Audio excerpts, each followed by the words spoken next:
N'attendez pas de cocher toutes les cases avant de vous lancer. Ça, c'est un truc, franchement, je capte que c'est un gros problème.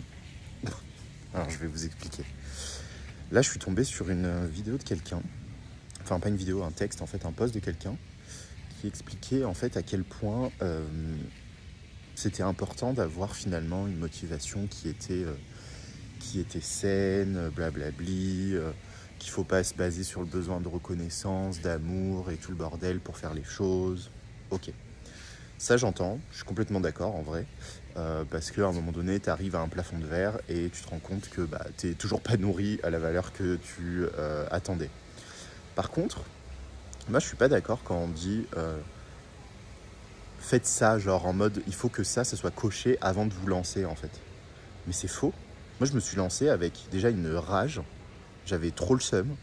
Voilà, j'avais un seum de ouf par rapport à comment on appelle, par rapport à mon ancien métier, par rapport à la valeur qu'on me donnait dans mon ancien métier, par rapport à l'ennui que j'ai eu dans ma vie, par rapport au potentiel gâché que j'avais.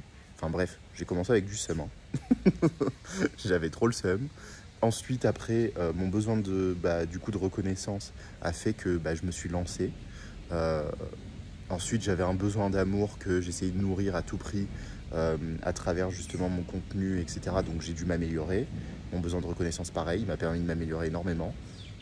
Parce que si tu veux avoir la reconnaissance aussi, si t'es pas un peu con, tu sais que va falloir t'améliorer en fait, sinon t'as pas de reconnaissance. Donc voilà, ça m'a permis pas mal de choses quand même. Et moi, je suis pas du tout d'accord avec ceux qui disent euh, que ça, c'est pas bon en fait. Pourquoi c'est pas bon selon qui? Donc maintenant, on doit être tous des anges sur Terre, on doit être parfait avant de faire un truc, c'est quoi ça? Bien sûr que tu te casses la gueule, bien sûr qu'au début tu fais des erreurs. Mais qu'est-ce qui fait la différence en fait entre un entrepreneur qui va réussir et un entrepreneur qui va se casser la gueule grave? Celui qui va réussir, c'est celui qui va surfer finalement sur toutes les... Tu vois, sur toute la merde en fait, sur toutes les vagues qui va venir sur lui de merde.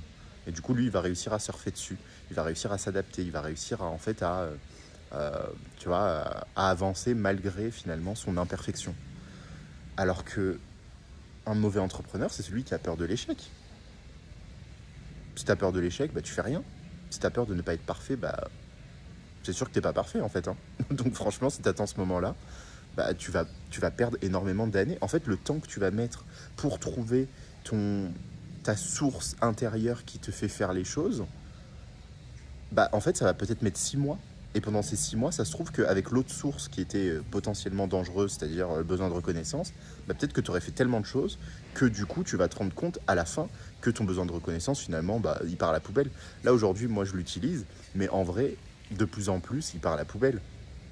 Parce que j'évolue avec et je comprends en fait les tenants aboutissants, je sais les résultats que ça donne, et voilà. Donc voilà, moi franchement je suis pas du tout pertinent du soyez parfait avant de vous lancer parce que c'est le pire truc et arrêtez de cocher des cases avant de faire les choses. Non, faites les choses, vous vous cassez bien la gueule, c'est très très bien si vous arrivez à justement absorber l'échec et prendre les leçons de ces échecs, c'est le meilleur moyen d'évoluer. Par contre, si vous attendez de ne pas faire d'échecs avant de vous lancer et avant de faire les choses, c'est sûr que là ça va être compliqué et vous allez être en échec total. Voilà, quand vous cherchez à ne pas faire un truc, vous allez y être à 100%. Donc ne cherchez pas à devenir quelqu'un qui a, tu vois, une motivation qui est beaucoup plus saine. On n'en a rien à foutre de ta motivation saine en fait.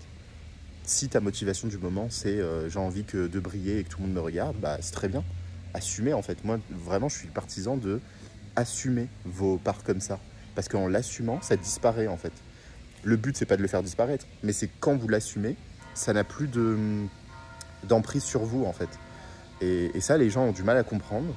Et du coup, c'est ce qui fait qu'on fonce dans le mur à chaque fois. Et on se retrouve dans un truc un peu lissé où en fait, on peut pas trop faire d'erreurs, où il faut faire attention, où en fait, il y a les bonnes pratiques. Franchement, même si vous m'écoutez dans mes vidéos, ça se trouve, il y a des trucs qui vont vous parler, vous allez les changer tout de suite. Ok. Mais si vous voulez pas changer des choses, parce que vous voyez les avantages, gardez-les quoi. Franchement, assumez-le et gardez-le. Parce que moi, la colère, tu vois, mon truc provocateur et tout ça, je vais pas le changer. Tu vois, ça pour la société, c'est quelque chose. Il faut faire attention, mais par rapport à qui, c'est pas bien d'être provocateur? Par rapport à la maîtresse d'école? Bah ouais, bah du coup, on n'est pas à la maîtresse d'école et je fais ce que je veux, c'est mon métier, je l'ai créé comme ça et du coup, j'en ai rien à foutre. Voilà, donc c'est un peu la même chose avec vous. Utilisez les choses parce que faut savoir en fait qu'est-ce que ça vous apporte. Moi, le fait d'être provocateur m'apporte énormément de haine et énormément de soutien. Donc ça m'apporte des réactions en fait, tout simplement. Donc ces réactions, qu'est-ce qu'elles me permettent? Moi, elles me permettent du coup de me faire réagir à moi. Forcément, parce qu'il y a des réactions, elles vont me saouler. Et donc ces réactions qui me saoulent me permettent de me découvrir. Donc j'ai un avantage énorme en fait à être provocateur. Si je le suis pas, bah du coup je me découvre comment? Je me découvre à travers quoi? Mon besoin d'amour et de reconnaissance? Tout le monde va dire c'est génial Guillaume ce que tu fais. Bah moi j'évolue pas. Franchement j'évolue pas. Je vais juste flatter mon ego, je vais être super content. Et en fait, bah du coup je vais pas évoluer dans ma pratique, je vais pas évoluer dans ce que je fais. Bah ouais, parce que si je provoque, derrière moi il faut que je devienne encore meilleur. Comme ça au moins je peux dire bah tu vois.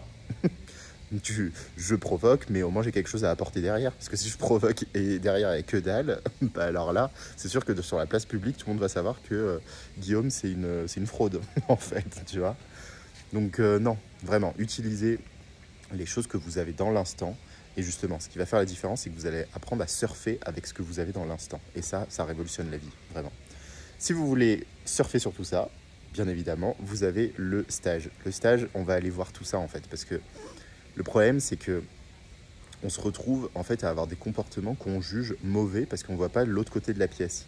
Donc dans le stage, vous allez voir l'autre côté de la pièce sur plein de choses en vous que vous ne voulez pas voir. Donc vous allez découvrir énormément de choses, mais vous allez surtout découvrir les avantages que ces choses-là ont sur vous et comment vous pouvez les utiliser à bon escient en fait. Et pas vous laisser maîtriser en mode prise de judo par ces parts d'ombre entre guillemets. Donc voilà, si tu veux utiliser tes parts d'ombre pour emmener de la lumière, entre guillemets, bah viens dans le stage, tu vas voir, c'est plutôt amusant. Et en plus, vraiment, ça enlève un sérieux dans la vie qui vous permet de vous amuser, mais de ouf. Et de vous lâcher la grappe, en fait, vraiment. Parce que c'est déjà assez compliqué, la vie, pour en plus se dire non, il faut pas faire comme ça, non, il faut pas faire comme ça. Putain, les balais dans le cul. C'est pour ça que je l'ai appelé retire ton balai, en fait. Parce que les balais, franchement, ça fait pas du bien. Essayez d'avoir un balai au fond, vous allez voir comment ça fait mal. Donc, et de marcher avec toute la journée. Bah, imaginez, on a ça en fait avec des notions. Donc voilà, bisous à tous et je vous dis à très bientôt du coup pour participer au stage. Toutes les infos sont dans le site internet. Bisous.